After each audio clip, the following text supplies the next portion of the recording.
Should I start? Yes, yes, yes. Very good afternoon to one present. Welcome to the 8th study circle meeting of the GSTPAM. We have a very, I think, burning topic today on the amnesty scheme which is introduced by the Maharashtra government. We have a learned speaker today with us. And without wasting much time, I would request our secretary, Vinod Ji, to introduce the speaker. Yes.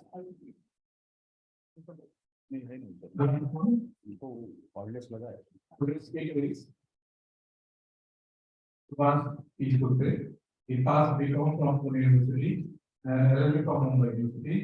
Started practicing simultaneously with Subhash Surte and Company as an advocate from 1977 onward. Enrolled as an advocate in Bar Council in the year 1980 and joined as a partner in Subhash Surte and Company. He is a member of STPM, now GSTPM since 1977. A life member of State Tax Tribal Bar Association, All India Professional Tax Practitioner. He is a member of Managing Committee of STPM for various years since 1979 and held various posts since then. He became the president of the association in the year 2000-2001. He has presented the papers at RRC and International RRC of the SCPM. He was also an associate editor of the Centers Review in the year 1981-82. He contributed to various publications about the association. He delivered the lectures at various forums like WRCA, IMCA, Mekane, Mumbai, and Nasik, and other districts of Maharashtra. He is honored with the various awards by the SCPM. Is mainly concentrated on this practice, mainly concentrated on the syntax track and JS now. With this introduction, I welcome see to say. And I request President to offer us again.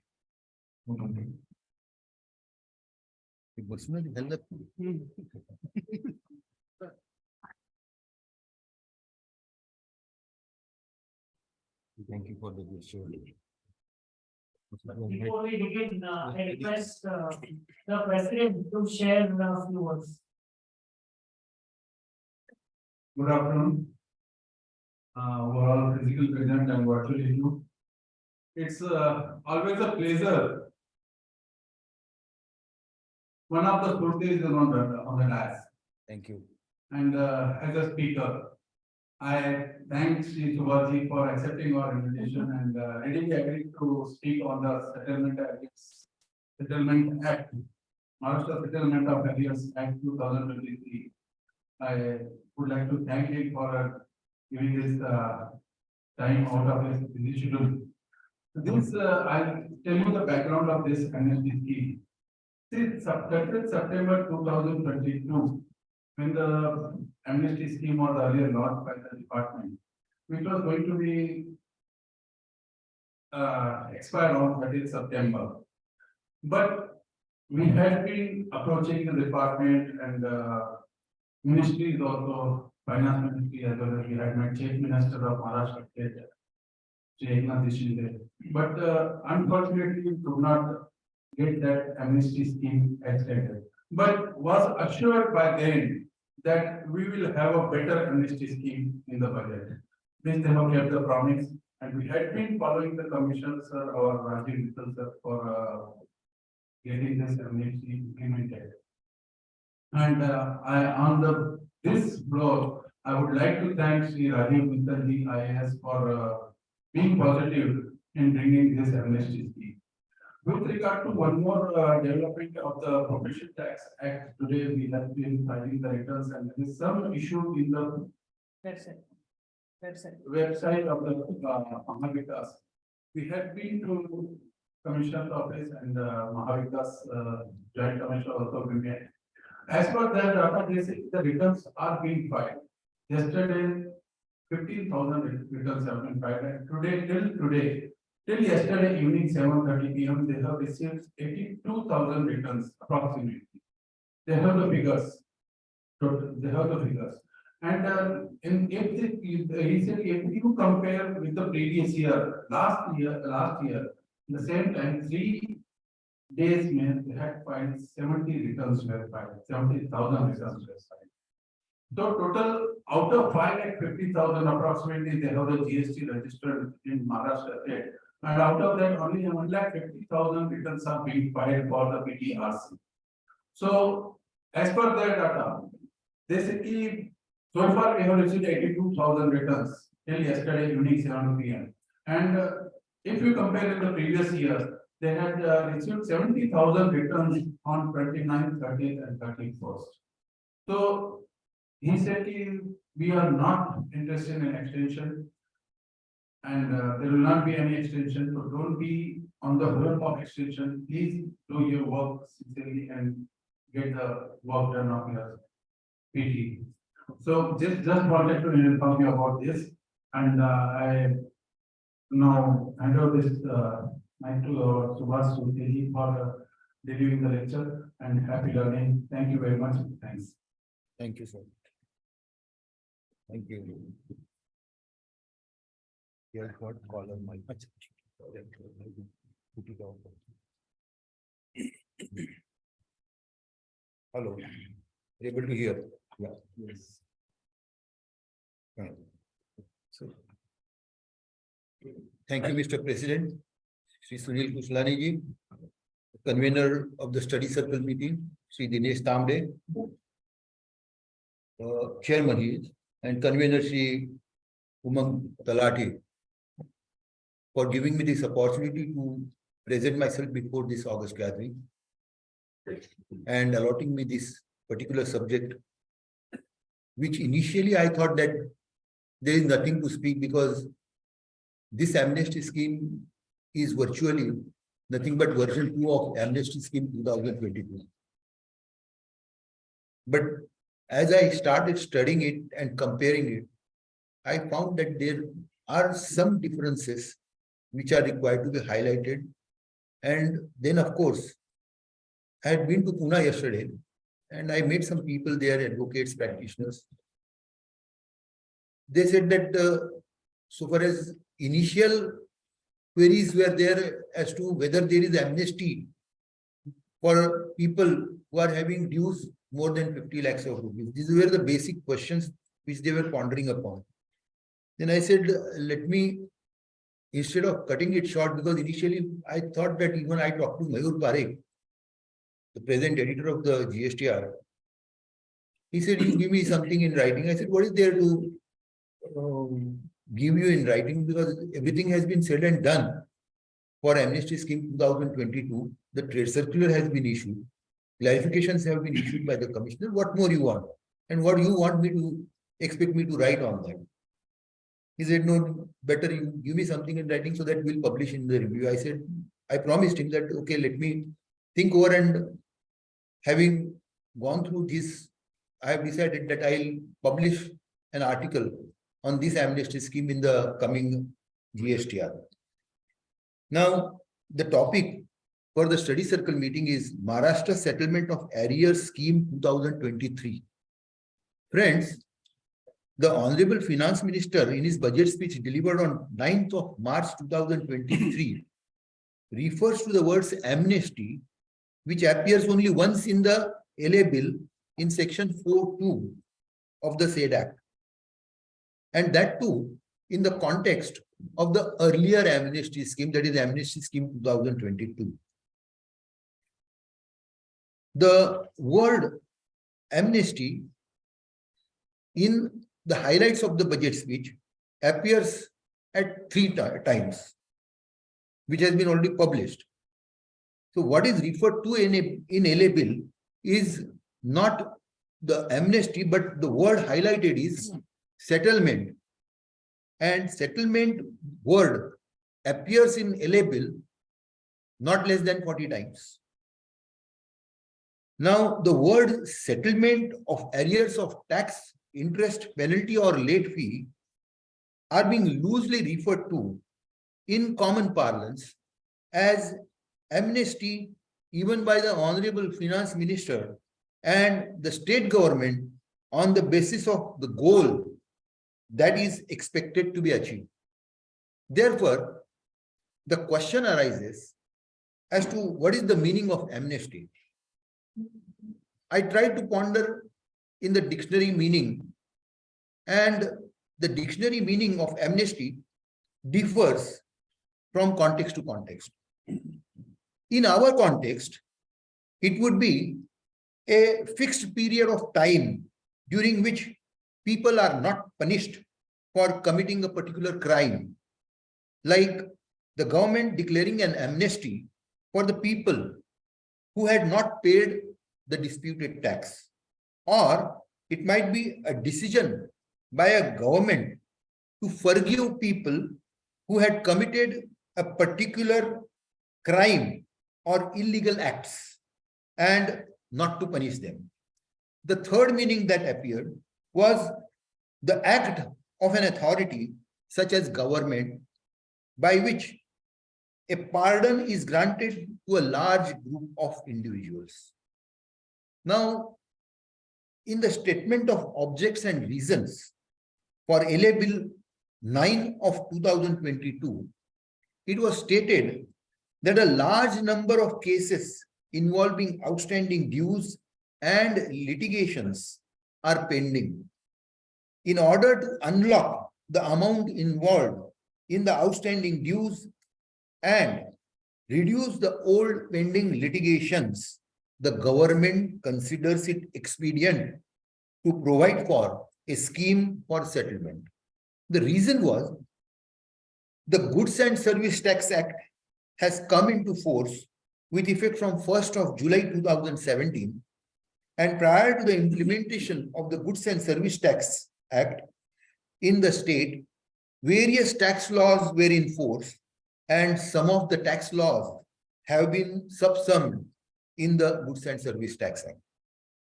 Second reason was given that in view of the COVID-19 pandemic, small industries, traders, and other dealers have undergone a lot of financial stress.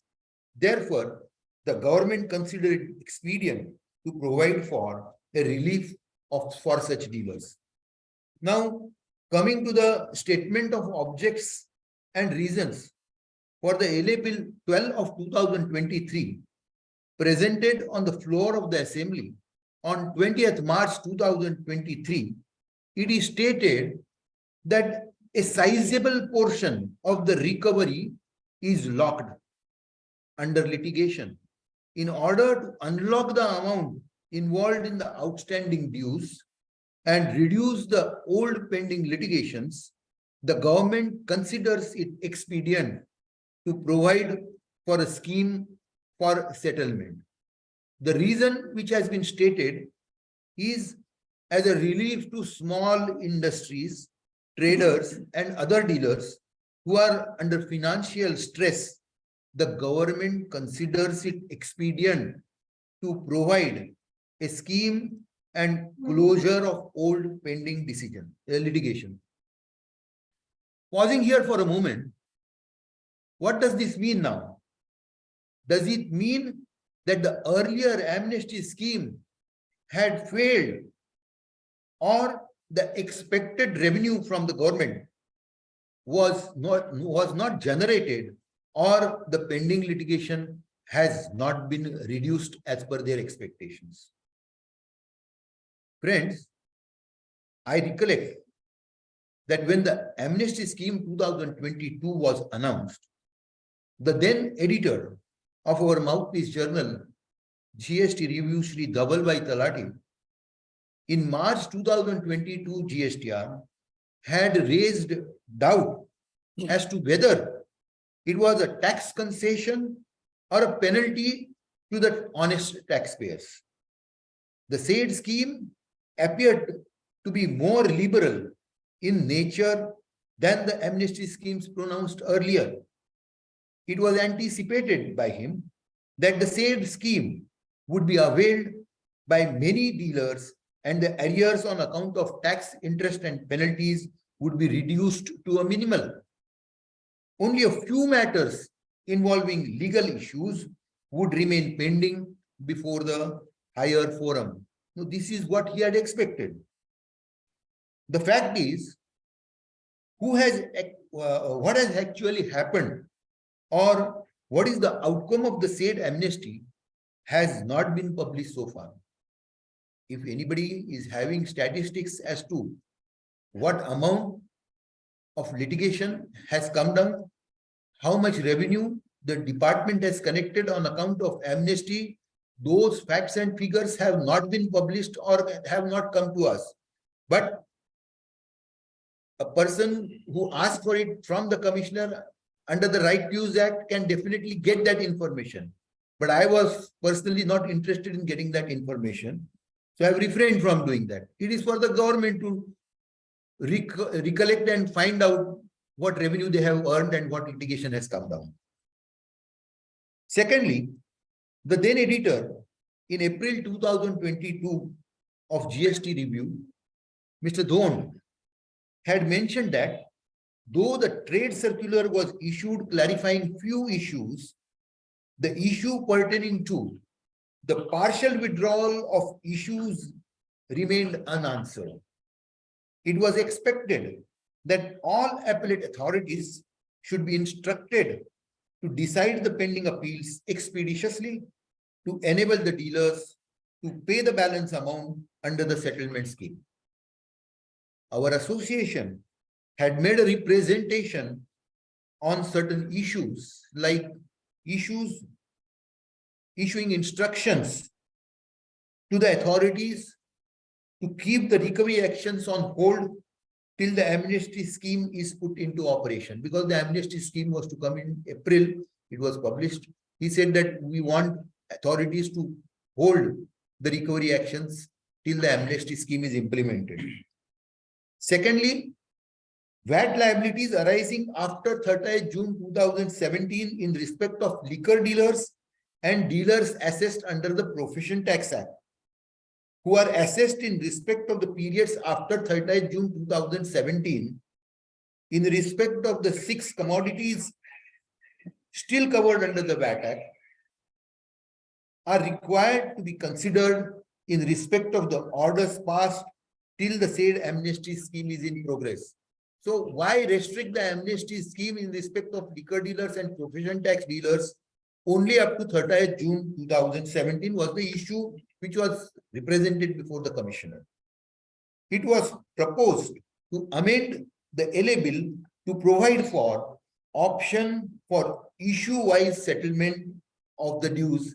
That is, as we are all know, the partial withdrawal of amnesty issues were permitted in the amnesty scheme 2019, which we have already dealt with.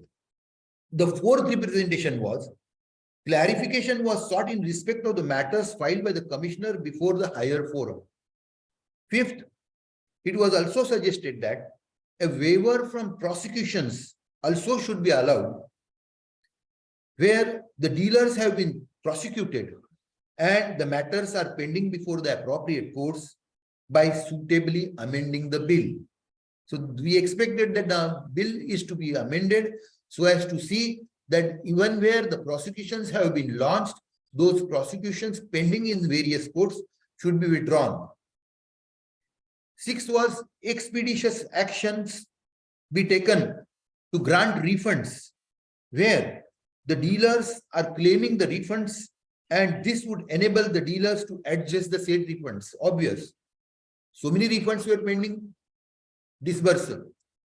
Amnesty scheme, if put into operation, the dealers are out of pocket by paying requisite amount under amnesty scheme as well as waiting for their refund.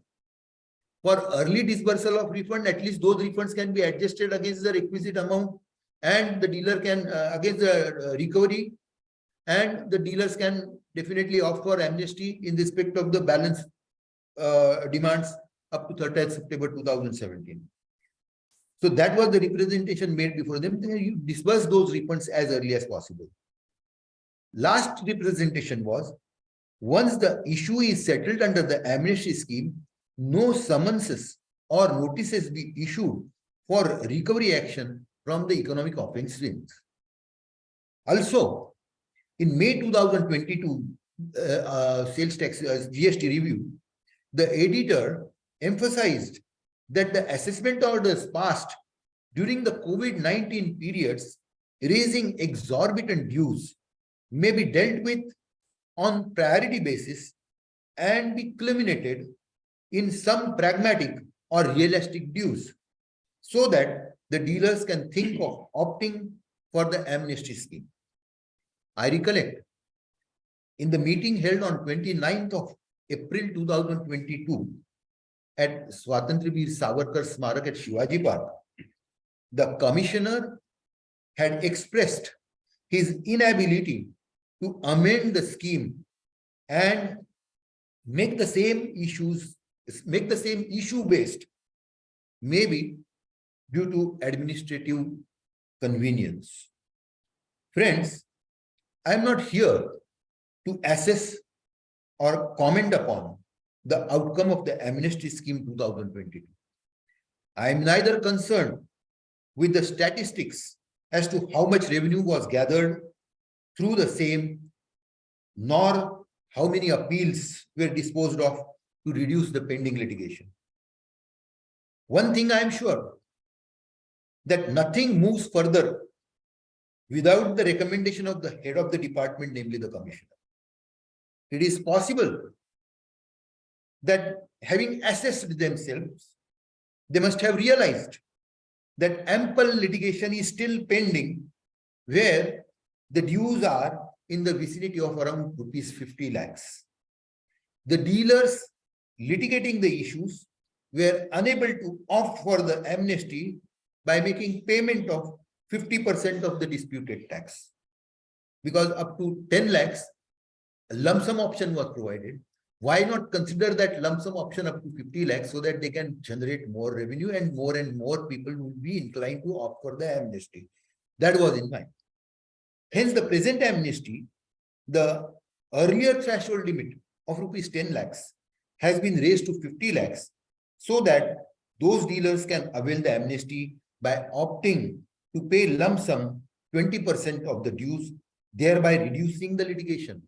Now, as we are all aware that rupees 10 lakh threshold limit for lump sum amount would also include the undisputed amount of tax which was required to be paid at 100%. And that was the real hitch.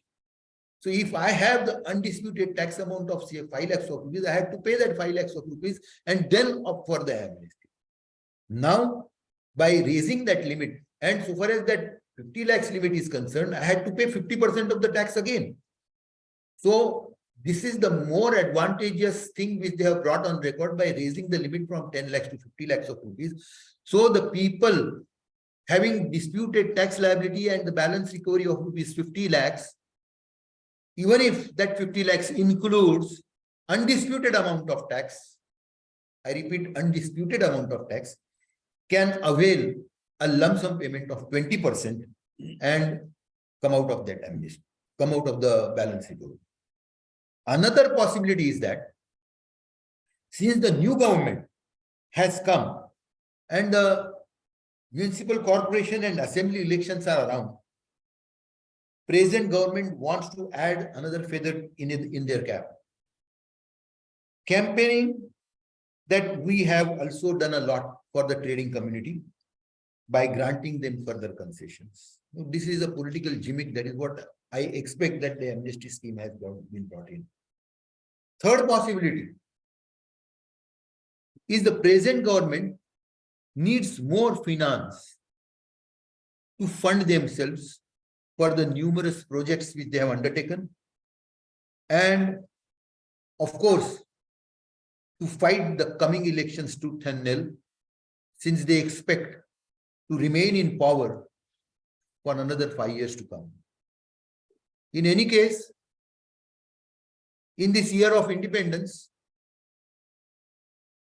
which we are celebrating as Azadi Ka Amrut Mahotsav, the trading community in Maharashtra is getting benefited from the two amnesty schemes which were proclaimed during the financial year 2022 and 2023.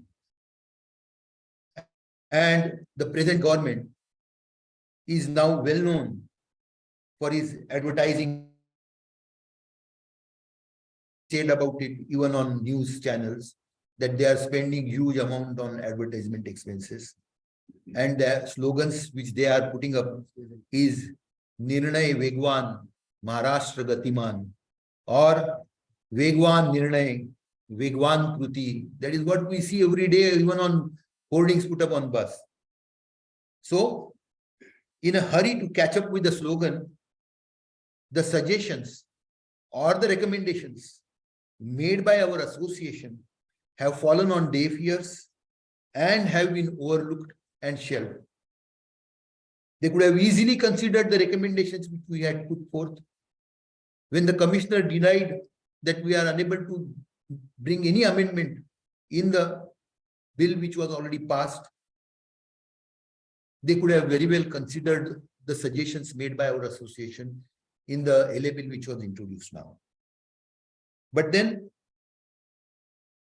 in a hurry to take a Nirnay Vegwan or Vegwan Nirnay, the government has overlooked the representations made by our association.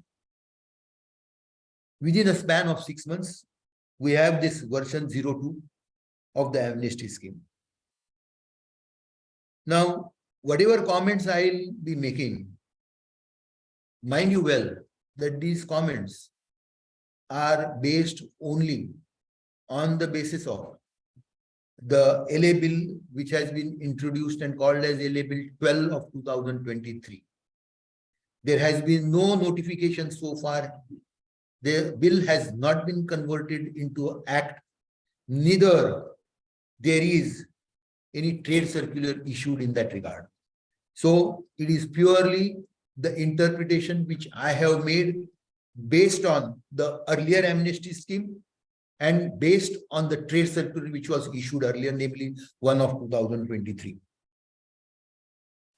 Now, when I compare two LA bills, of course, the act as well as the bill, comparing it from amnesty scheme 22 to amnesty scheme 23, what I came across, that except for making some cosmetic changes and increasing the limit for one writing off from rupees 10,000 to rupees 2 lakhs, as we are all aware, that in amnesty scheme 2022, the amounts which were pending recovery up to rupees 10,000, the commissioner said we will write off that amount. So far, so good. That time, the question never arose as to what will happen about the pending appeals. Maybe they have thought that since the amount is paltry, we need not emphasize or highlight anything so far as pending appeals is concerned, where the demands are up 10,000. Now, this limit has been sought to be increased from 10,000 to 2 lakhs. So, amounts up to 2 lakhs would be straight away written off. 2, for lump sum payment from rupees 10 lakhs to 50 lakhs, as I already explained. The lump sum payment from rupees 10 lakhs has been increased to up to 50 lakhs of rupees, which would include even an undisputed amount. So even if, assuming for the sake of argument only, that 50 lakhs is 100% undisputed without any interest or penalty, or you can take 30 lakhs as undisputed and interest and penalty. So you can say that I will pay 10 lakhs of rupees, that is 20% of total 50 lakhs of rupees, and come out of it. Otherwise, the SSC would have paid something more than over around 20 lakhs, according to my fair calculations. That is 30%, 50% of the 30 lakhs, that is 15 lakhs plus interest and penalty, whatever percentage they have prescribed. So this is bit beneficial for the trading community. Third was increasing the time limit for opting for return dues. Now, in earlier scheme, the time limit for return dues was up to 31st March 2022. Now, in the present amnesty scheme 2022, the return dues up to 31st October 2023 would be considered for the purpose of amnesty. 4, in relation to undisputed tax, it would mean amount claimed by the dealer as deduction as per Rule 57 of the VAT or any similar rule under other relevant act. So we are aware for Amnesty Scheme 2022, the amounts which the dealer claimed by of deduction, 46A deduction under the Bombay Sales Tax Act or 8A similar deductions provided under different acts. If that deduction has been claimed, then it would amount to an undisputed tax. This is the position for the Amnesty Scheme 2022. So for an Amnesty Scheme 2023 is concerned, they have added a word, and the word is or allowed by the designated authority. So deduction claimed by the dealer in respect of any tax amount as per Rule 57 or any other similar rule under the relevant act, or allowed by the designated authority. So even if the designated authority allows certain deduction in the order, then that would also be considered as undisputed amount. Late fees. So whereas late fees are concerned, Amnesty Scheme 2022 considered granting amnesty in respect of late fees up to 31st of March 2022. This scheme considers the date up to 31st of October 2023. So late fees levied or payable up to 31st October 2023 would be considered for the purpose of amnesty. Sixth, the important addition by way of first and second proviso to section 4.2 of the LA bill has been made, which one can easily skip. But then it has a repercussions according to me. Why have they added proviso? Two provisos they have added in section 4 subsection 2, which was there under Amnesty Scheme 2022 and the present Amnesty Scheme 2023. It is stated that the dealers opting for Amnesty 2022 can also make application under this Amnesty 2023, possibly for the dealers who have partially withdrawn as per 2019 amnesty, or for dealers in whose case any orders have been passed subsequent to 30th September 2023, namely the assessment orders, rectification, reassessment, revision or review orders.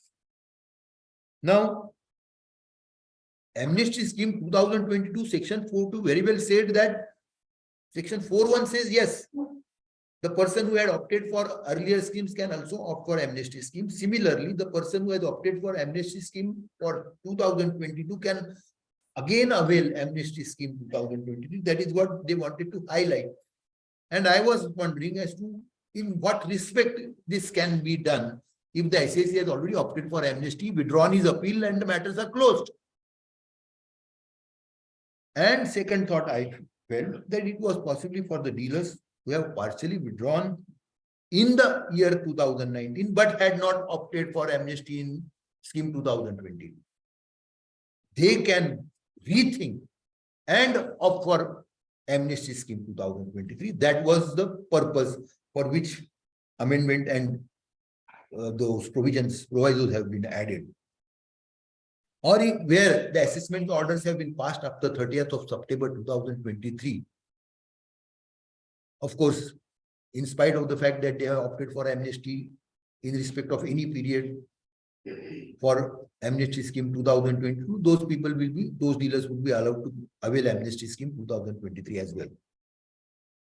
Now coming to the first proviso precludes applicants who have availed or are availing the amnesty 2022 benefits for which application is already filed and where the due date for payment is not over. That is June 2023 was the period for the dealers having their dues more than 50 lakhs of rupees and opting for installments.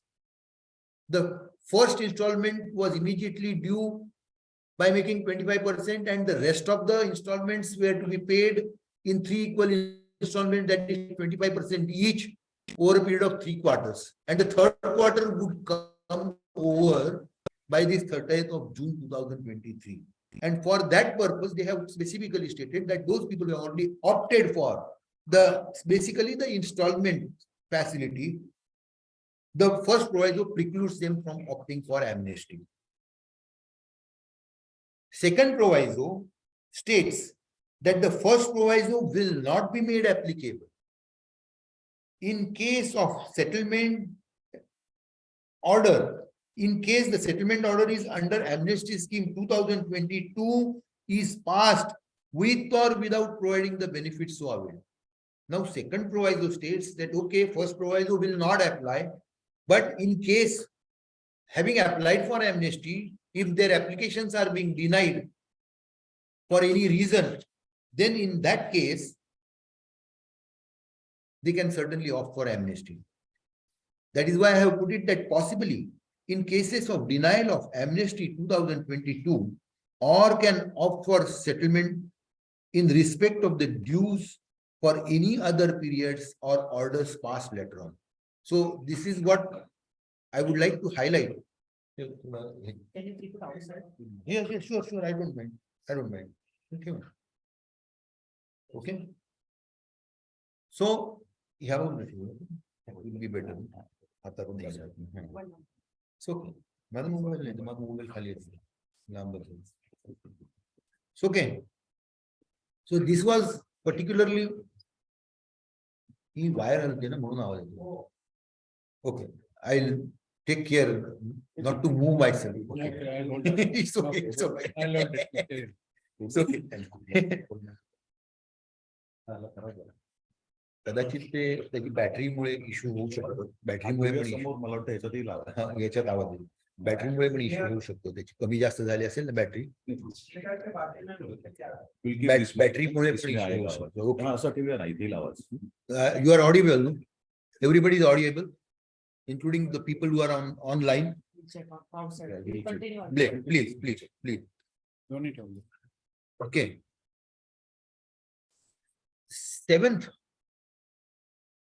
modification which I found on comparing amnesty scheme 2022 and 23 was, it is now clarified in section 7.2 of the LA bill that not only post-assessment interest but also post-assessment penalty would stand written off in respect of the arrears up to 2 lakhs. Amnesty scheme 2022 only post-assessment interest was covered. So up to 2 lakhs, if they said that we are going to waive up to 10,000, that would include only post-assessment interest. Now in this amnesty, they have clarified that not only post-assessment interest, but post-assessment penalty also would be considered for the purpose of writing off. Now, this I take it as only clarificatory, because even in respect of earlier amnesty scheme 2022, where the dues were up to 10,000, no officer has insisted on any post-assessment interest or post-assessment penalty. So let us keep aside this issue and consider it as clarificatory only, but they have added these words, post-assessment penalty. And the last one is on comparing in section 15, review of orders passed, subsection 3 has been added as again clarificatory, providing for reasonable opportunity of hearing before adverse order is passed. Now, section 15 of the amnesty scheme refers to rejection or not accepting the amnesty scheme or rejecting my application and passing of such orders. For that purpose, commissioner was required to give notice to the concerned dealer. It was only stating that only notice is required to be given. This amnesty scheme 2022 requires commissioner to give hearing to the dealer if any adverse order is required to be passed.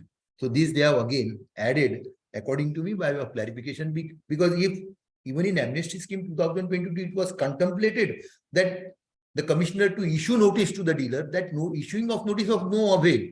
It contemplates or presupposes that once notice is issued, the dealer is required to be heard. So possibly that was a skip over in earlier amnesty scheme 2022. They have clarified it by putting it and clearly in this amnesty scheme. Now, apart from these 7-8 things, rest everything remains as it is as of amnesty scheme 2022, barring change in dates. That's all. Where 1st of April appears, 1st of April 22 appears, 1st of May 23 is required to be read. 30th September required to be read as 31st of October. Modifications in that regard only they have made. Now, amnesty or tax concessions like this really have to be once in a blue moon. What is the use of frequent announcements of such schemes? Now, do you really think that in a year 2 amnesty schemes are required? Putting premium on the dishonesty or dishonest traders who have over a period of time became habitual to and indulged in evasion of tax. Ultimately, amnesty schemes are not proclaimed for the honest taxpayers. They are for dishonest taxpayers. In some cases, I agree that honest taxpayers have been saddled with additional tax burden. But then honest taxpayer would always look upon not to opt for amnesty, but to fight it out on merits.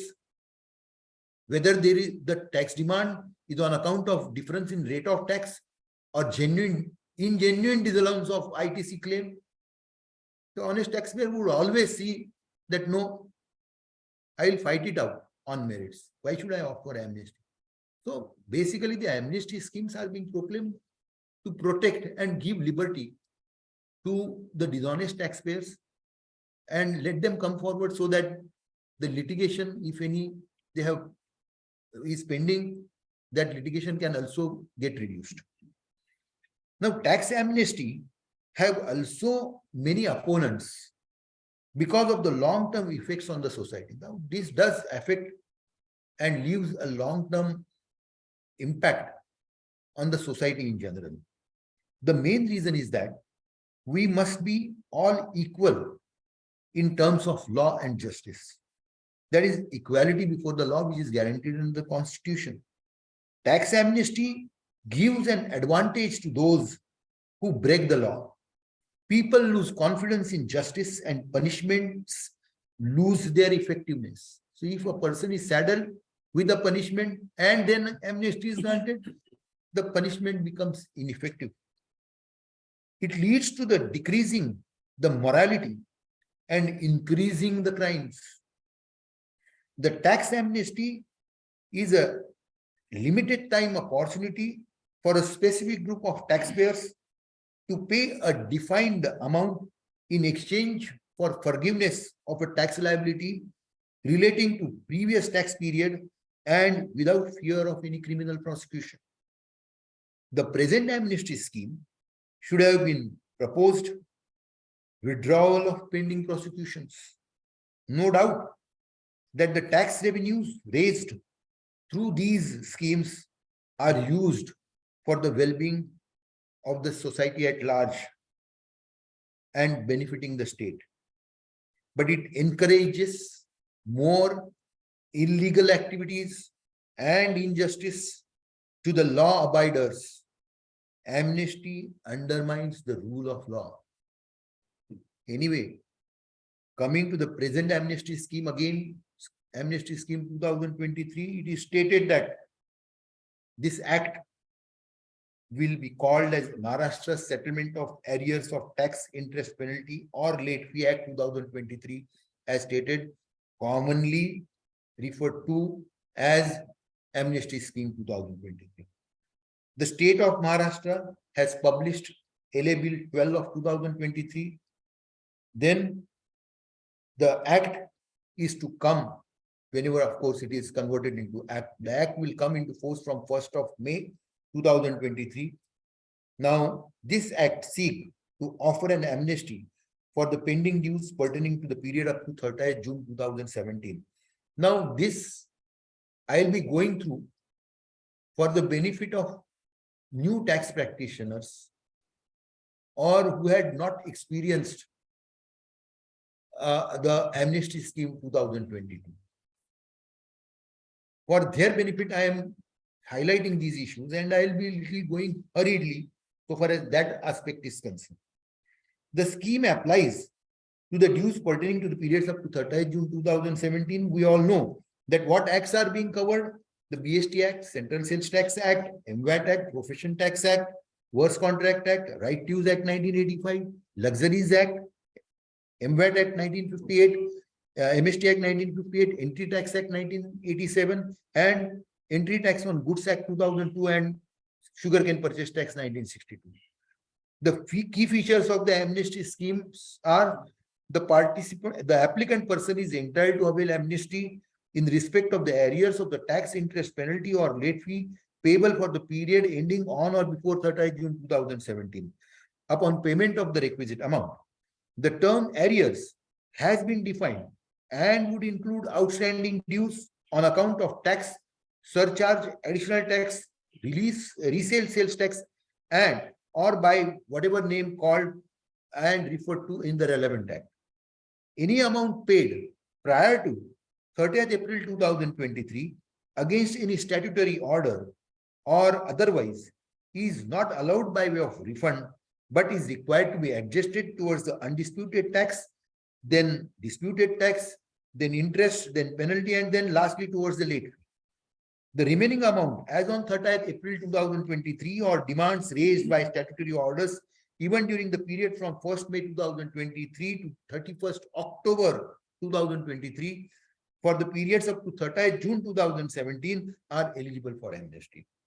Any person, whether registered or unregistered, is eligible to avail the benefit of the amnesty scheme subject to certain conditions. Here again, the scope of the word person has been enlarged to include financial institutions and any other person who desires to settle the arrears, unlike the interpretation made for the amnesty scheme 2022.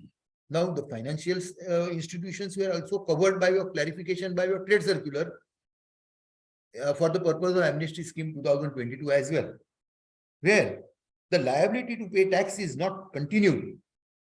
In case of unregistered persons, it will not be necessary for him to obtain registration and then opt for the amnesty, but where the liability is continued in respect of the unregistered persons dealing in 6 commodities taxable under the VAT Act, obtaining of registration would be must.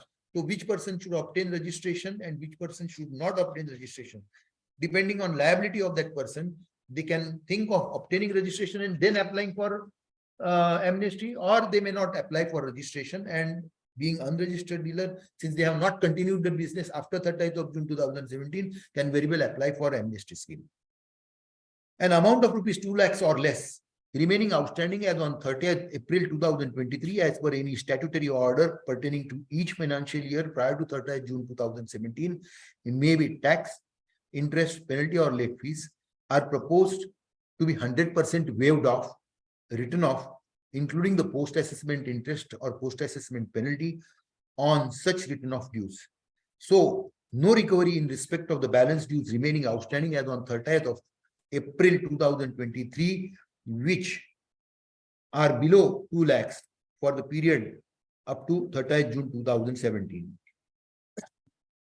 The dealers are not required to make application for waiver of these amounts. Now, this was by way of clarification issued by the Commissioner in the Trade Circular number 1 of 2022. The dealers are not required when it came to writing off an amount of rupees 10,000. The Commissioner in the Trade Circular clarified that the dealers are not required to make application for waiver of these amounts as experienced from the amnesty scheme 2022. The department is to suo motu write off these dues. It was stated in the Trade Circular that the concerned joint commissioners would pass necessary orders of write-off and intimations for the same would be sent to the dealers by 30th June 2022. I don't think any dealer has received any intimation from any joint commissioner for waiver of any amount. So, though this was clarified in the trade circular, nothing has been done. And I'm sure nothing will be done insofar as amnesty scheme 2022 is also concerned. Because sheer laxity on the part of the department to gather everything and then to intimate to the dealers. From my own experience, not a single dealer has been informed of the write-off amount. The same thing should not be repeated in the present amnesty scheme. That is what I expect. But my expectations can be put on shelves. The applicant who had already availed benefit under the earlier amnesty scheme, that is amnesty scheme 2016, 2019, 2022, shall also be eligible to make application under the present amnesty scheme subject to those two provisos which I have already explained. Under no circumstances the amount paid under the amnesty scheme is refundable unless the settlement order passed under the scheme are revoked or rejected. In that case, the amount paid under the amnesty scheme will be treated as paid under the relevant act. Where the requisite amount is less or on account of whatever reason, the application filed for the settlement of arrears shall not be rejected or pro rata basis it is available to the applicant. So pro rata benefit also is available to the applicant before the application is required to be rejected. In that case, the amount paid is first to be adjusted towards the undisputed tax, then towards disputed tax, then interest, then penalty, and then late fee. That will be bifurcated proportionately. Even the commissioner had explained in the example which he has narrated in the trade circular. Subject to section 15, 16, 17 of the Act, no application shall be rejected on the ground of lesser payment of requisite amount. So that was also there in earlier amnesty scheme. Now conditions for opting for amnesty scheme. Now coming to the conditions, the first condition was filing of appeals is not a precondition for availing the amnesty, availing the benefit under the amnesty scheme. So if an order is passed in the month of December and I have not preferred any appeal, anticipating that amnesty will be there, I can still opt for that amnesty scheme 2023, which is coming into force from 1st of May 2023. And I need not prefer any appeal before the appellate authority and then withdraw it. So that is what they have stated. Second, statutory order may be an order of assessment, reassessment, rectification, revision, review, or passed in appeal. Appeals pending before the appellate authorities are to be fully and unconditionally withdrawn. We have experienced that. According to me, even if there are separate orders passed for tax, interest, penalties, or late fee, and different appeals are filed for a given financial year against any original order of assessment or reassessment or rectification or revision or review order, all appeals pertaining to that financial year will have to be withdrawn unconditionally. So one has to go by the financial year wise and see to it that all appeals pertaining to that financial year are withdrawn unconditionally, and accordingly separate applications under the amnesty schemes are filed. This is not applicable for the standalone penalty orders that has been clarified in the trade circular.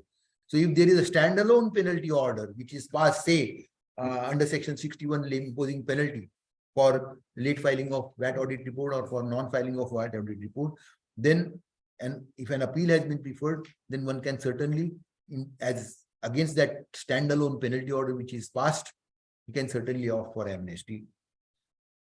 Then also, if any audit objections are pending in the assessment or appeal, then such appeals shall not be allowed to be withdrawn, but the appellate authorities are required to dispose of such appeals expeditiously. So if there is any pending audit objections, it is for the dealer to go to the assessing authority, find out whether there are any audit objections pending against me. If there are any, kindly pass order whatever you want so as to enable me to opt for amnesty. So this was expected. In most of the cases, the audit objections are still not communicated also. So the dealers, when they think of opting for amnesty, even for amnesty 2022, one had to make a pre-inquiry with the assessing authority whether any audit objections are pending. Nobody has done that, I'm sure, including myself, sorry. But then suitable orders have been passed. So everybody is out of danger.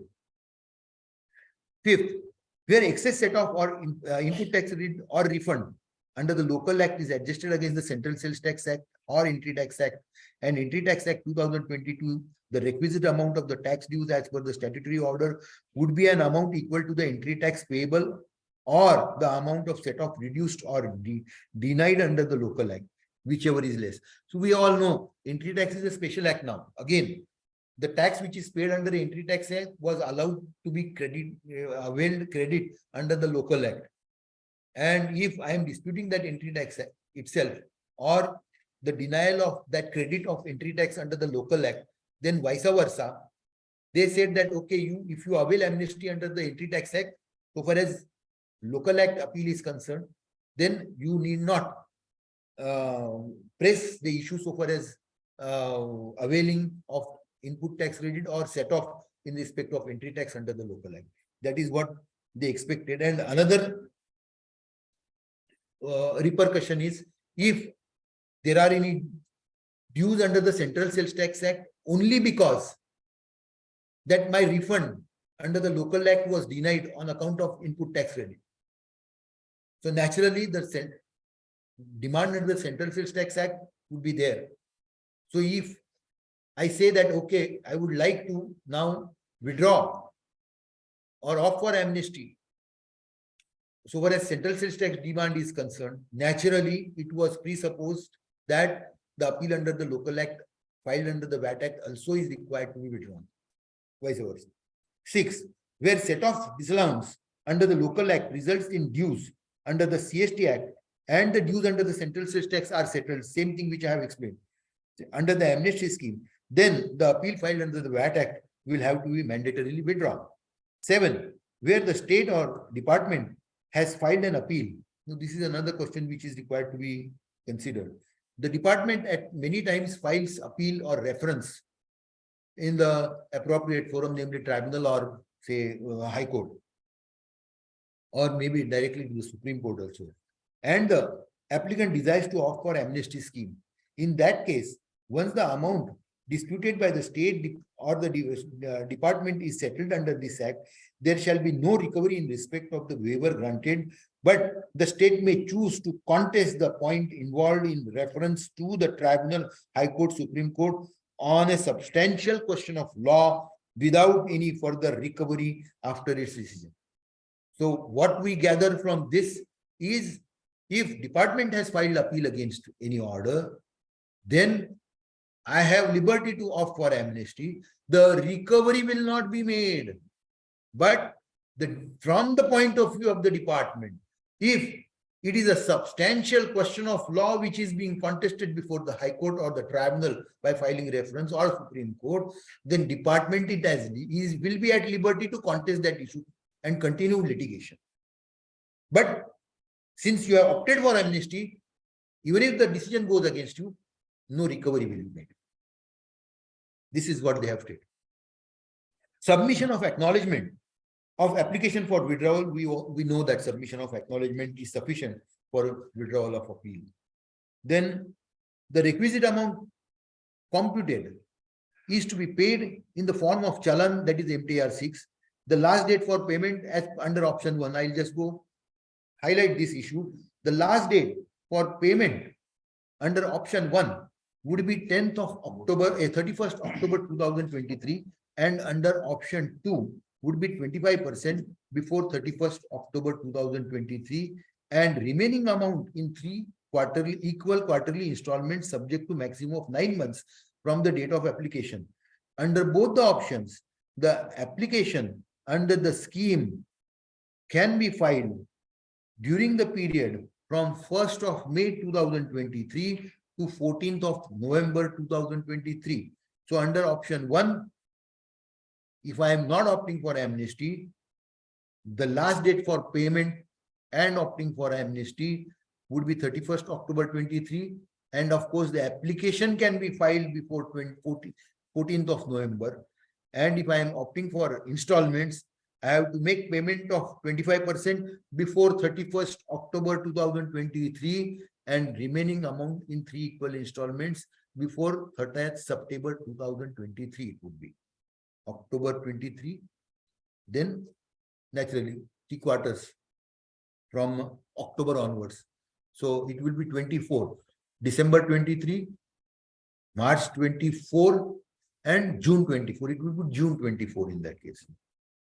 Then any amount paid on or before 30th April 2023 shall not be considered as payment towards the requisite amount. No waiver is available in respect of the undisputed tax.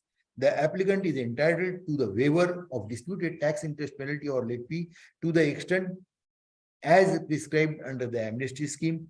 The term return dues, here again, the term return dues has been defined, and the settlement is available only in respect of the interest payable as per the settlement is applicable only for the returns filed up to period 31st October 2013. The lump sum payment option is not available for settlement of return dues naturally, because those would be admitted tax dues. Then in case of return dues, if the return dues are more than 50 lakhs and if a single application is filed, so far-fetched example they have taken, but they must have experience, therefore they have put this particular aspect. That in case of return dues, if the return dues are more than 50 lakhs, maybe in a case of a dealer who has to file return and in respect of 12 months, and if his total tax liability exceeds 50 lakhs of rupees, what will happen? So that particular case they have considered, anticipated, and put this thing. That in case of return dues, if the return dues are more than 50 lakhs and the single application is filed for such return dues of multiple periods within the same financial year, then the installment option is available. So you cannot judge a particular month and then say, in this month you have 12 lakhs liability, therefore you will not be entitled. So look at the overall financial year. If overall financial year return dues are more than 50 lakhs of rupees, that dealer would be able to avail amnesty scheme, considering that the return dues are above 50 lakhs of rupees, and you can opt for the installments. What is disputed tax? We all know. Tax collected separately. I think this aspect had already been considered in the presentation which Mr. Kapadia, who was past president, Pranav had presented before the commissioner at Savarkar's Mahal, and he had circulated those slides also. That is what I recollect. Now I have physically taken it from there because nothing more to add in that. So tax collected separately would be considered as undisputed tax. 2, taxes shown payable in the return or revised return. 3, amount claimed towards deduction and in addition to or allowed by the designated authority. Then the amount forfeited or excess collection shown as per the returns or revised return or as per the audit report. Amount determined and recommended to be payable by the auditor as per the audit report and accepted as such by the applicant, either wholly or partly. Tax deducted by employer under the MVAT Act. Tax collected at source under the MVAT Act 2002. Tax payable by EC holder under the Profession Tax Act 1975. Tax collected at source by the employer under the Profession Tax Act 1975. Now all these 10 items are considered. That is, 10th is the disallowed set of ITC under Rule 52A and 52B of the MVAT Rule 2005. Very few litigation might be pending so far as financial year 2005-6 is concerned, but they have anticipated it, that brought forward of set off from the earlier law, claiming it in VAT Act. Sorry. The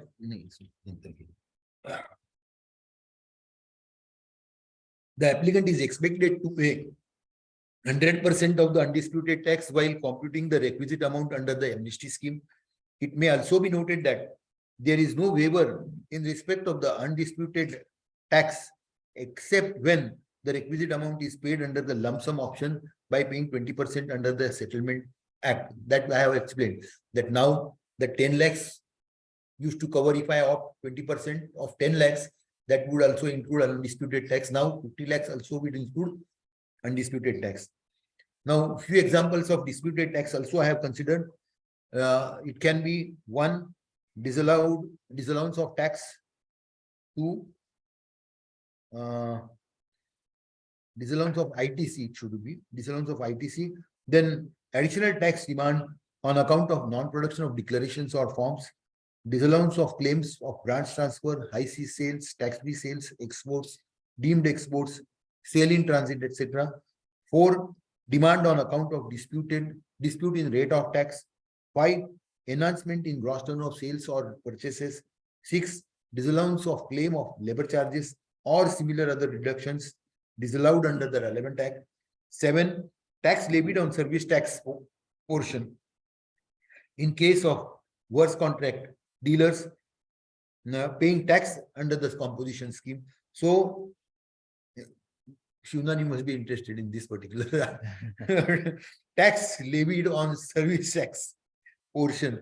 In case of worse contract, dealers paying tax under the composition scheme, that would also be considered as disputed tax. Then options and duration for payment of requisite amount. The requisite amount is to be paid as per one-time payment option, that is during the period from 1st of May 2023 to 31st October 2023, and the application for settlement of the dues is to be filed during the period from 1st of May 23 to 11th November 23. Likewise, in case the above option is not opted and the arrears are above 50 lakhs, the requisite amount is to be paid as per installment option, that is minimum 25% up to 31st October 2023, and remaining 3 equal installments. The application for settlement of dues is to be filed during the period from 1st of May 23 to 14th November 23. Now, what is those payment of requisite amount? I have already prepared a chart. We all know that what are those requisite amounts which are required to be paid. Now, the chart which I have, I'll just hurriedly go through the chart, which I'll be definitely circulating it to the WhatsApp user. Now it's a technology, but then I would rather see to it that it remains on record. So I'll give it in the review also. So the payment option, first thing when you opt for the amnesty, one has to see whether I'm opting for amnesty for the period prior to 31st March 2005 or after. That is the first decision. If it is prior to 2005, that is the erstwhile act prior to 2000, then the option was one-time payment option. If we consider the undisputed tax, we had to pay 100%, disputed 30%, interest payable 10%, outstanding penalty 5%, post-assessment interest or penalty was 0%. Then, so far as this lump sum option for dues up to rupees 50 lakhs, earlier it was also 50 lakhs, but there the 20% option was granted in earlier period, earlier amnesty to 22. 10 lakhs it was. Here it is 50 lakhs. So I have made a note here that for dues above 50 lakhs and above, the OR option, that is lump sum payment option referred to above, is not available. So one has to go by installment, and the installment undisputed tax 100%, disputed 34%. That is earlier.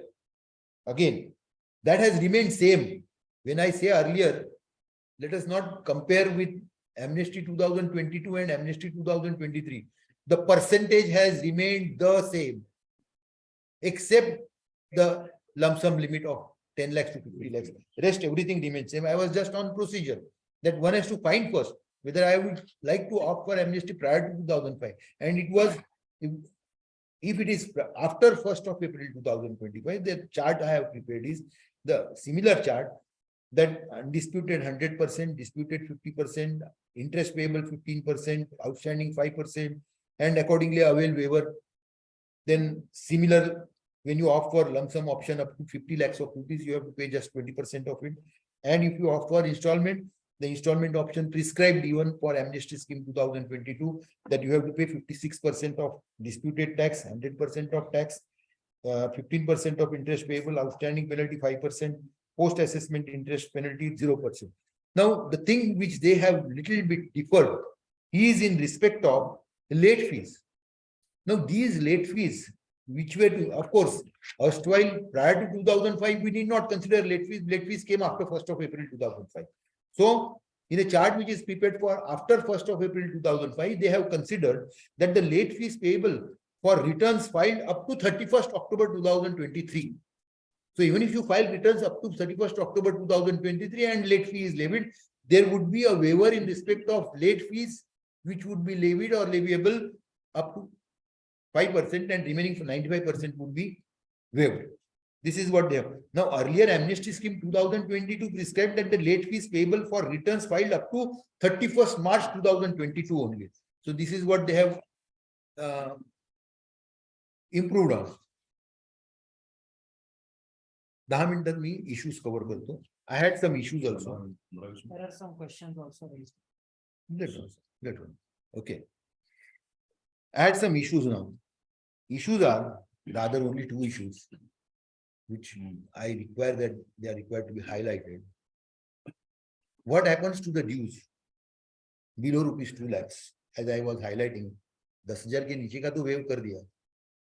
But if I have a refund of say 1 lakh of rupees and there was a demand of 10,000 rupees, for which the appeal was either admitted on 10% of part payment or 100 or without payment, when there was no provision, then what would happen to my appeal?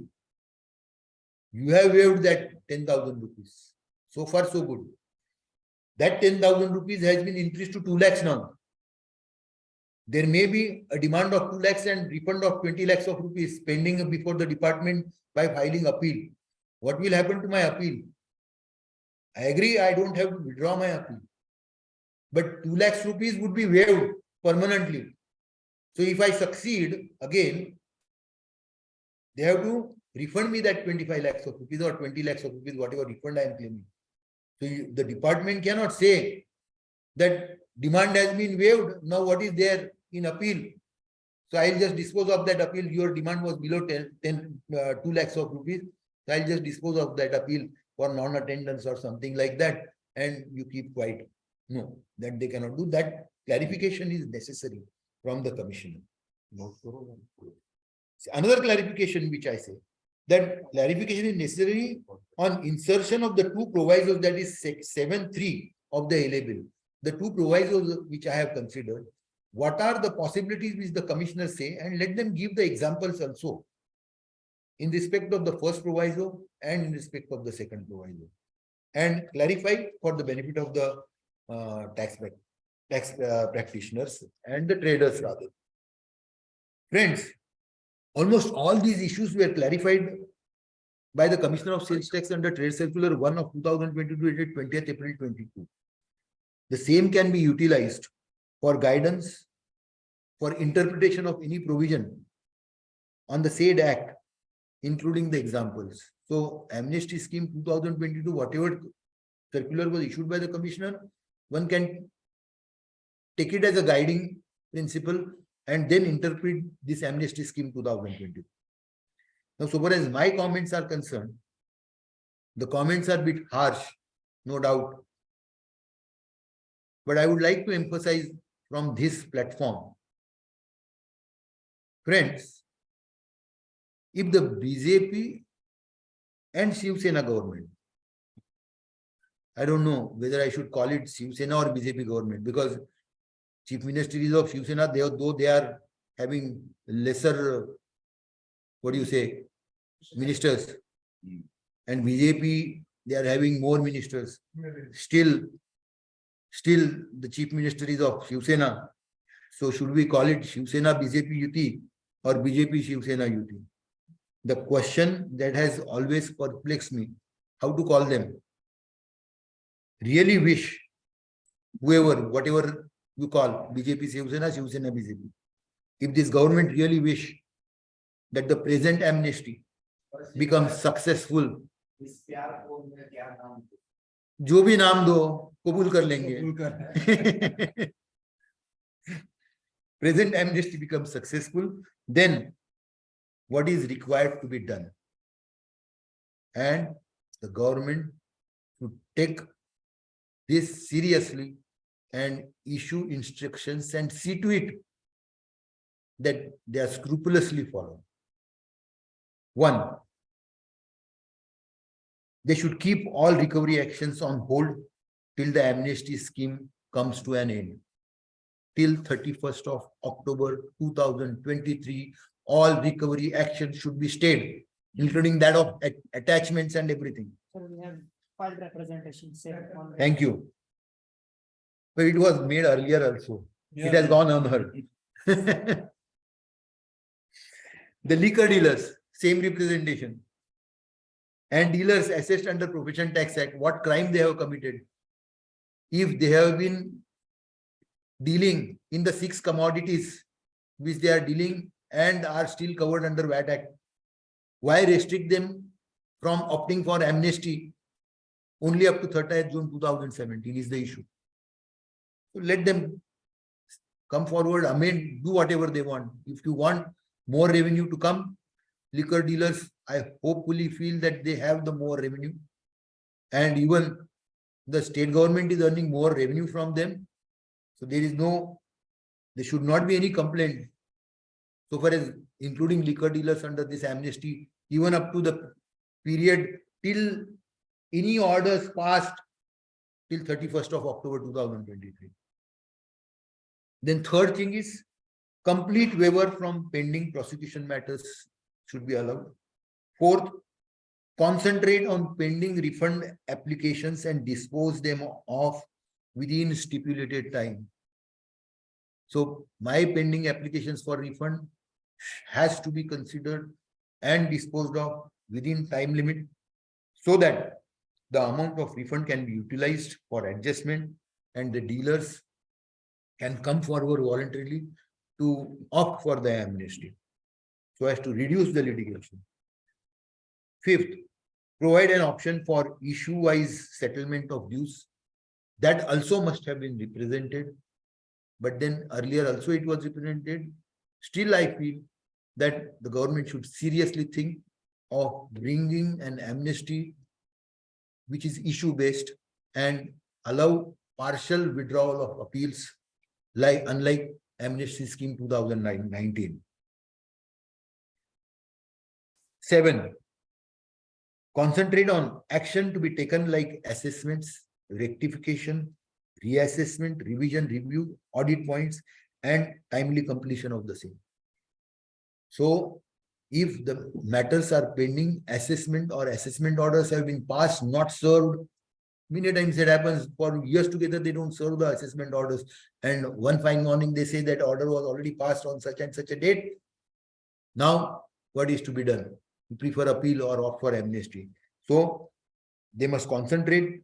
Whatever actions are required to be taken, they should take those actions immediately so as to, including that of remanded back matters. A lot of remanded back matters are still pending, and I'll say it a little later on. Even the tribunal is inclined to remand back the matters rather than deciding them on merits. So this is not expected from the last fact-finding authority. They can call for the record, find out from themselves, or ask the departmental person appearing to find out that fact and then take a decision on merits. But then they're interested in simply remanding back the matter on certain issues. And the remand back matters, we know out of our experience, they remain pending for years together. 8. Concentrate on disposal of pending appeals and let the commissioner publish a list of pending appeals. My experience so far as Amnesty Scheme 2022 was concerned, good many appeals were pending. Good many appeals were transferred from one appellate authority to another appellate authority. There was nobody to tell me where this appeal is pending presently. Even now, there are appeals where there is no trace of those appeals at all. And the demand runs into lakhs of rupees. So I am still persisting them. Please find out and tell me where this appeal is pending. So department and the commissioner should seriously think and publish a list of pending appeals with various authorities, and those authorities should inform respective dealers that your appeal is pending on my file. This is my address. This is my telephone number. This is my email address. Please come forward and see to it. Otherwise, those matters are going to remain as it is. And even after the amnesty scheme is over, when it was pronounced in March 2022, even as of now, we are in March 23, even after 12 months, we don't know where those appeals are pending. How do we expect dealers to get those appeals decided when they don't know which authority before whom they have to appear? And inform the dealers that the particular authority is seized of the appeal. Then, last but not the least, ये सब लोग का रजा cancel कर दो. Cancel all their holidays. Let them work till 31st of October 2023. Till the amnesty scheme is over, and let them wholeheartedly dedicate their time in making the amnesty successful. वो आया है, किया है. We know in what manner they are dealing in appeals. We know in what manner they are dealing in remanded back matters. In the reassessment proceedings or revision proceedings. Whatever you want to do, in whichever manner you want to. See to it that all appeals are disposed of. Don't pick and choose those appeals where somebody comes forward and offers something and say, okay, मेरा order बना दो साहब, time खत्म हो रहा है. No. जो पैसा देगा उसका appeal decide करोगे. This is another way to look at it. That they are interested only in disposing of the matters where they gain something. And rest of the appeals, they will say, come after amnesty now. That is not the attitude. That should not be the attitude. So let the commissioner and department and the government say that your holidays are cancelled. You work now. And see to it that all appeals are disposed of. Whatever remanded back matters are disposed of. Whatever pending refunds are there, dispose them of first. Now, our experience before the appellate authority, I have already stated, even before the tribunal. Tribunal is listing the matters as per hierarchy. 2008, 2009, 2018, 2019, then 2023. We list out the matters. Old matters we will give preference. Why? Have I done any crime that you want to dispose of old matters? We understand the matter which has been filed even in the year 2020 may relate to an order passed which is passed in pandemic. Why not give priority to that order and see to it that some pragmatic views are arrived instead of remanding back the matter? That is not tolerated. All matters, even before the tribunal, irrespective of their pendency or hierarchy or whatever period in which it was filed, the tribunal must see to it that they are disposed of at the earliest. I understand they are not workhorse, but then if they tend to sit on the bench at their own sweet will and sit up to the time at their own sweet will, place number of matters on board and dispose of only one or two, that too remanding back. Very little matters so far as decision on merits. No, that is not tolerated. The tribunal also must see that they should start working from 11. I have seen people working right from 11 o'clock till 3:30. And then when the bench used to get up, immediately on the same day, the judgment was dictated and delivered next day. That was the zeal to work. In that manner, only the matters can be disposed of. The government can be benefited people can come forward for obtaining or opting for amnesty. Not if you come on the bench and sit at 12, 12:30, 12:45. Now 2 o'clock, time for lunch, go home. Sorry. This is what I am bluntly putting it from this platform. I am not afraid of anybody. And I can pass those remarks so far as Bombay High Court is concerned. Why the Bombay High Court is not placing references which are pending since long on board? Why not disposing of VAT appeals which are on board? Maybe they have their own limitations. Number of judges, appointments, delegation of powers. But then in what manner the government is expecting that the litigation will come down? If they don't direct, or if they don't direct that a special bench is to be appointed for the matter, you appoint that special bench for 4 months. All matters can be disposed of. Old pendency, including references. References filed by my father when he started practicing are still pending before the Bombay High Court. Why do that? No, who is responsible for that? And how do you expect that the litigation will come down? They are only interested in taking up matters which are filed under the writ. Writ matter hai, chalo, I have writ jurisdiction, I will dispose of that matter so far as VAT Act is concerned or GST law is concerned. Now the hot cake is GST law.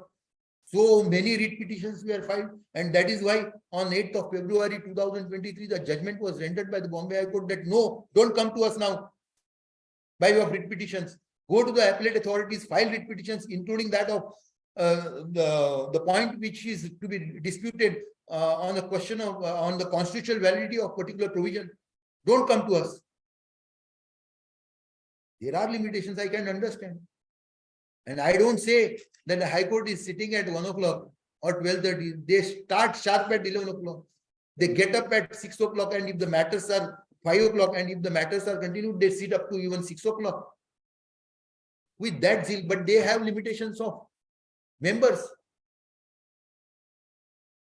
All these things the government must consider. Let the government issue directions to all in this regard and make a representation even to the High Court that see to it that these matters are disposed of. Only 4 months, the matters can be disposed of. This is how one has to look at from all angles. Now, whatever I had to say, I have stated. It's almost 10:37 now. The time allotted to me is over. Any queries are welcome. I'll be able to reply them to the best of my ability. Thank you. My 13-14 assessment was over, appeal was withdrawn, amnesty granted in 2019. Now STRA has raised an objection of escaped assessment of liquor of 1.63 crores. Very nice. How do I move it? I received the not a notice, you know, the Ask him to pass the order. Ask him to pass the order. No? Still, and you can opt for amnesty over again. on 1.63, 20%. Either you have to prefer appeal if he passes the order. No. He has already passed amnesty. You have opted for amnesty, has passed the order. Right. Now in audit it has come. Maybe because of STRA audit or whatever. Yeah. What is in his hand is to either accept your contention and nullify that demand or to raise a demand. He will raise a demand to save his own skin. If he raises a demand, you have two choices, either to prefer appeal or to go in for amnesty. So but my dues will go beyond 50 lakhs because Whatever, you have to take a treatment like that. If you want to opt for amnesty, go by installment or go by one-time payment. You can't go by lump sum option. That's the only choice you have. In your case, it was already, you had opted for amnesty. Yes, he had opted. Yes. 2019. But Yeah, now then, STRA sir, point has Was come. there a provision wherein it was specified that once the issue is settled, in amnesty, the department will not raise demand. No. Rather on the contrary, the order which has been passed was required to be reviewed within a stipulated time, which they have not done. So far, so good. But that is so far as amnesty application and order passed under amnesty was concerned. So if they have not taken any action so far as review, nothing wrong. Now that it has come on record, that audit point has come, if that is within the period of limitation, you can certainly argue on the point of limitation or let him pass the order and contest the issue or opt for amnesty. Yeah, I'll take the limitation. Please, Second, very please, good please, question. please. You know that VAT on service tax issue. Where, Right. one matter is tried. Right. That matter has gone to High Court. Right, The case of OP Nida. which is right, rejected. right. What will be the status of that? Because the government has filed appeal in High Court. That will remain pending, no, even if you go in for amnesty, but then in that case, I think you were having refund or what? No, No. refund was in another matter of Leela Another Venture. matter, in this matter, tribunal allowed the appeal by deleting the VAT on service tax. Correct. Now in anticipation, you want to say, if you anticipate that there would be a demand, you can still opt for amnesty, anticipating that the matter will go against me and opt for amnesty 2023. You mentioned. And if the department says that we would like to contest that issue as a substantial question of law for the benefit of trading community at large, they will continue with the dispute.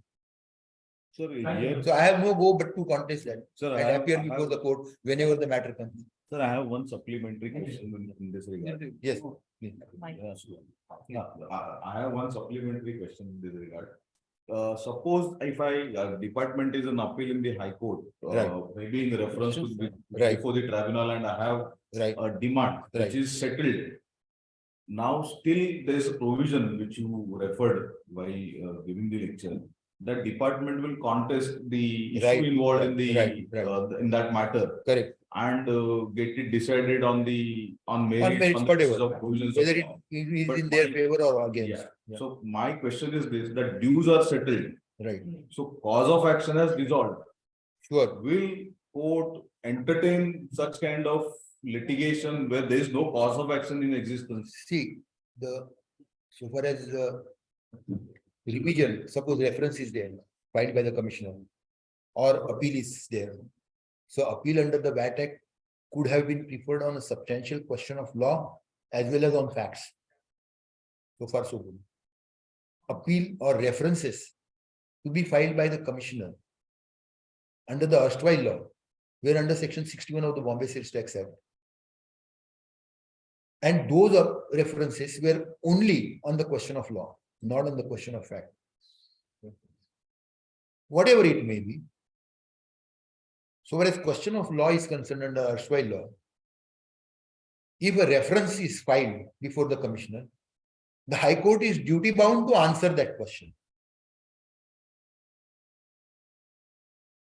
Unless and until the commissioner says that we do not want to pursue this question or press this issue.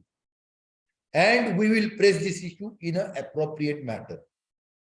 The same thing applies to the appeals also. And there is nothing wrong in doing so. That is what I personally think. Of course, now if we say that a reference which is filed is still continued, that is under the, say, Works Contract Act.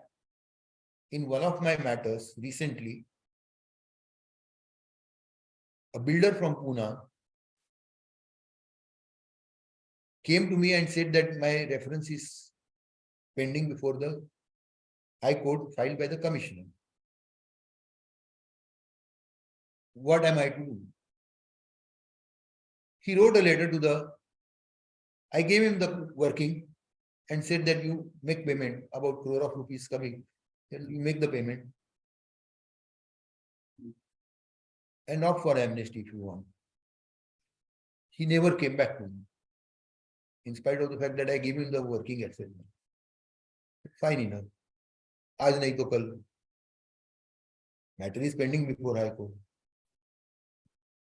Day before yesterday, he sent me an email and informed me that, sir, the officer has written to me that the reference will not be withdrawn because he had directly written to the officer that I am opting for amnesty. Kindly see to it that the reference is withdrawn, filed by the commissioner.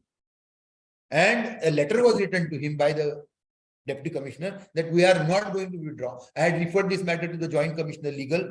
The joint commissioner legal is of the opinion that the matter is not required to be withdrawn because it is of a substantial question of law and the department want to contest it. I said, I'll reply to them. First pay me the fees, then I'll do it. So this is what happens. It's a substantial question of law. Department is always entitled and differentiate between matter to matter. Now, High Court may say, in a particular question of law, if there are number of appeals pending on the similar issue, they will say, okay, gather them all together and Sir, dispose them but out. sir, in this case, in this kind of case, where the demand is settled, the only thing is that the High Court is going to answer a question of law. It's an academic question. It's an academic It's question. an academic question. But I have further question. I have further question. to you. Right. In this case, department will be in the interest of litigating that issue and presenting their side. Right. But the assessee, as in your case, in your client's case, he would remain least interested in presenting the matter Very because true, there would very not be true. any use. Very In true. that case, we see that amicus curiae is appointed by the High Court sometimes, but the case becomes weak and it is more, there are more chances that it is coming in favor of the department as it is not argued, it would not be argued in the proper manner, as there would not be any consequences of such kind of litigations so far as that particular assessee is concerned. So I gather think? your question. I gather your question. So, what do you think about I this kind have of gathered- litigations which are result is futile?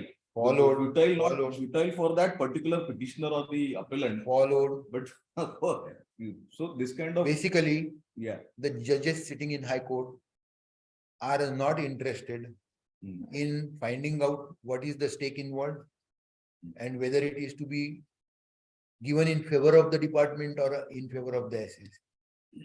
They judge it on the merits of the case. Now, so far as appointment of amicus curiae is concerned, I differ. Being an advocate, appearing before the High Court, one has to be faithful to the brief which has been allotted to him and fight that matter tooth and nail on merits of the case and present the facts before the learned judges so that they will come to an appropriate conclusion. So anticipating that since the matter is already under amnesty, the dealer is not interested in some cases, it is possible that an advocate who is appearing is not interested, or the assessee says, I am not going to pay your fees.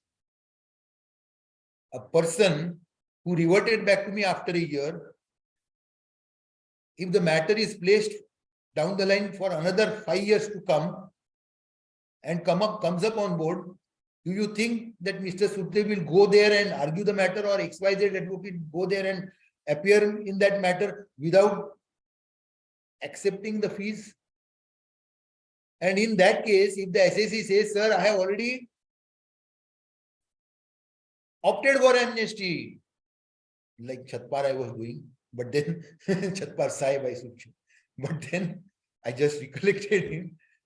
He used to say like this.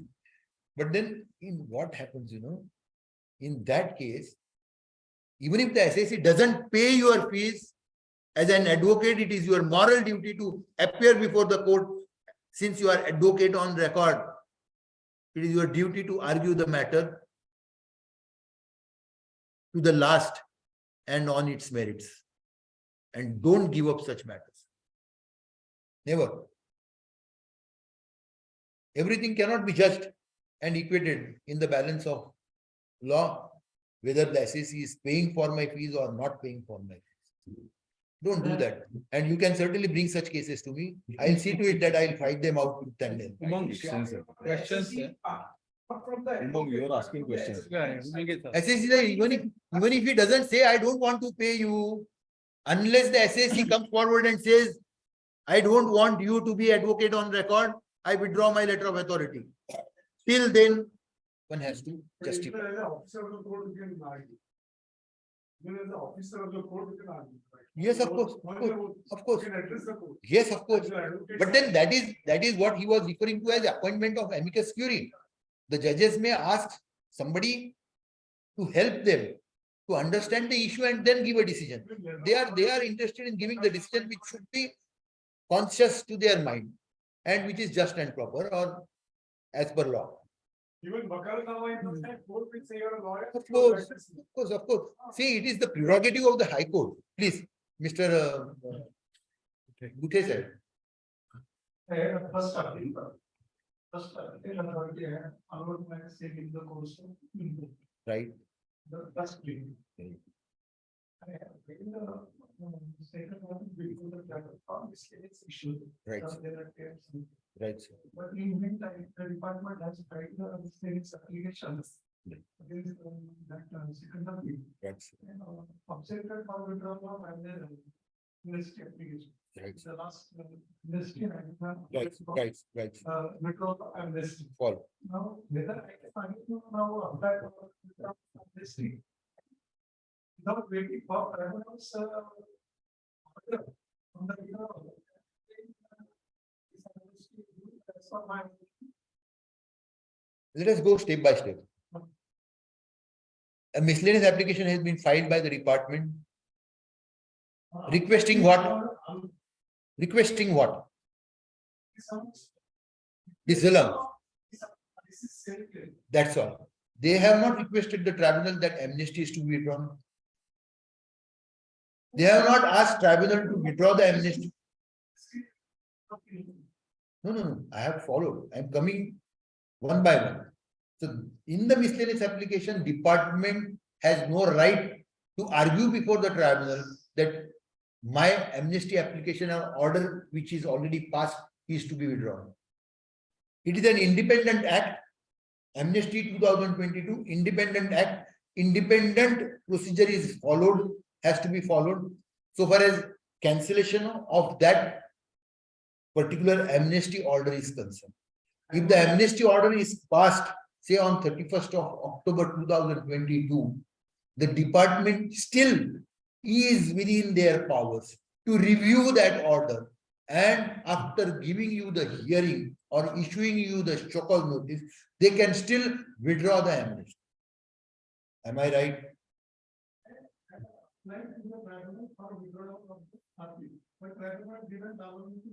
Tribunal didn't allow. Yes. Okay.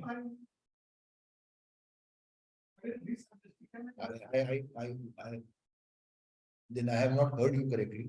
Sorry, pardon me for that. So tribunal has refused to, because miscellaneous application has been filed. Now the only way for you would be to prevail on the tribunal to decide that miscellaneous application immediately. Irrespective of whatever outcome is there. No, still, no, even if you, no. The fate will be the same. The fate will be the same. In amnesty 22, you had made an application, filed form number 2 for withdrawal, tribunal rejected it. Again, in amnesty 23, you will say that I am filing form number 2, provided the same form is there. And the tribunal is again going to say, miscellaneous application is filed, we are rejecting your application. So, the proper course for you to prevail on tribunal to decide that miscellaneous application on merits. Let the tribunal say what they want to say, whether they are entertaining the miscellaneous application or not. If the application is not entertained and dismissed, you stand on your merits. So only course open for you is to prevail on tribunal to decide that miscellaneous application. It is at the city of the tribunal. So that is what in the most harsh words which I could use for the tribunal bluntly, and I stand for it because I have no fear. You have to prevail on the tribunal to decide it. So there are a few questions online, if I can take them. Please. There is one question, it says section 11 speaks about appeal. but not rectification. Should the SSC have to withdraw its rectification proceedings if the order is below rupees 2 lakh? I just refer to section 11, sorry.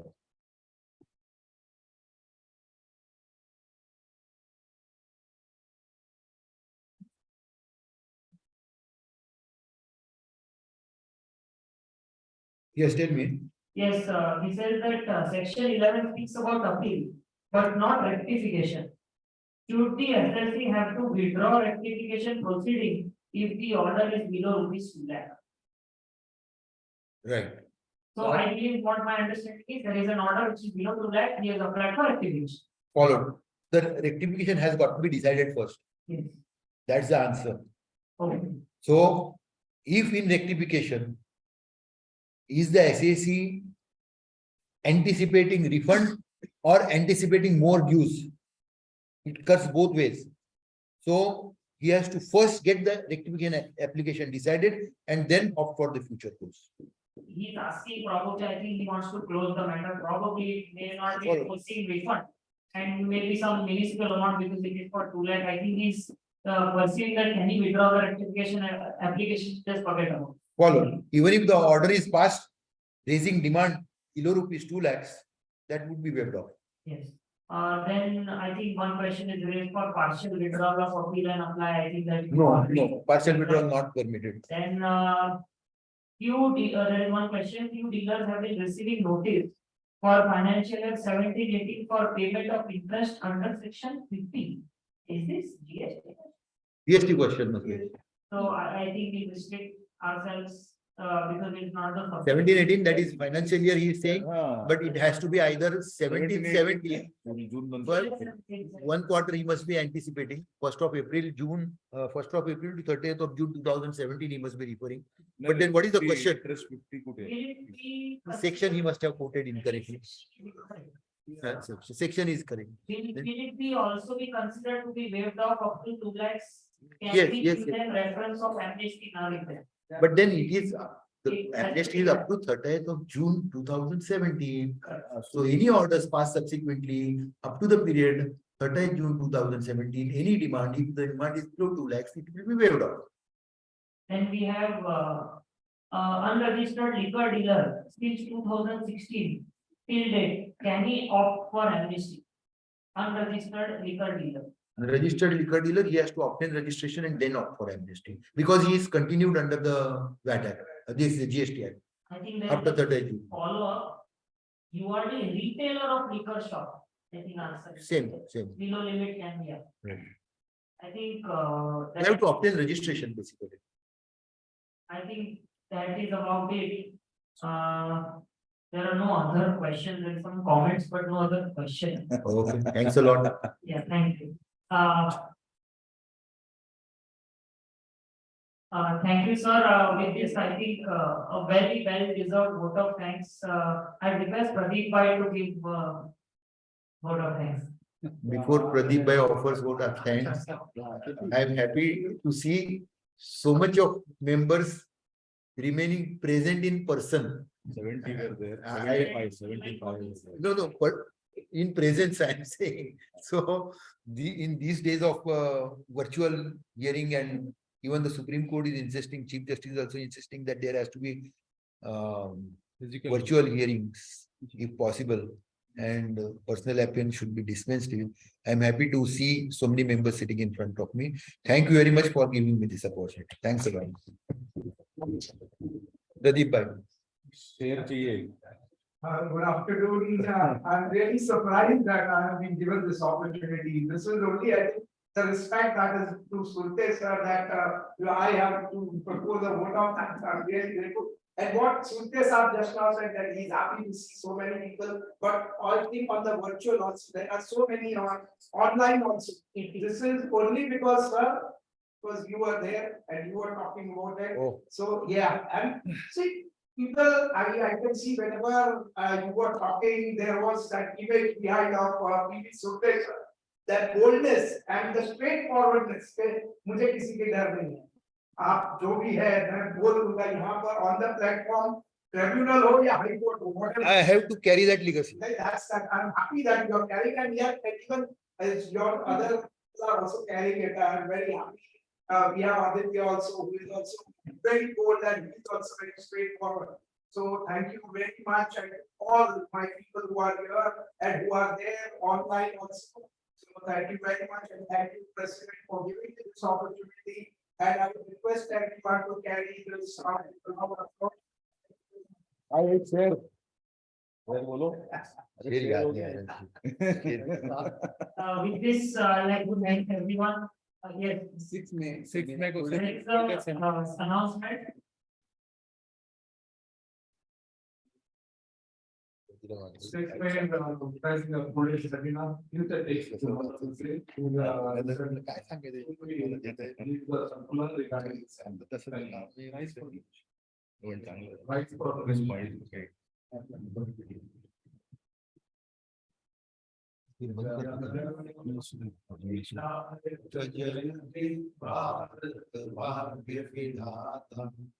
Punjab Sindh Gujarat Maratha Dravida Utkal Vindhya Himachal Yamuna उच्चल जलधि तरंगा तव शुभ नामे जागे तव शुभ आशीष मांगे गाए तव जय गाथा जन गण मंगलदायक जय हे भारत भाग्य विधाता जय हे जय हे जय हे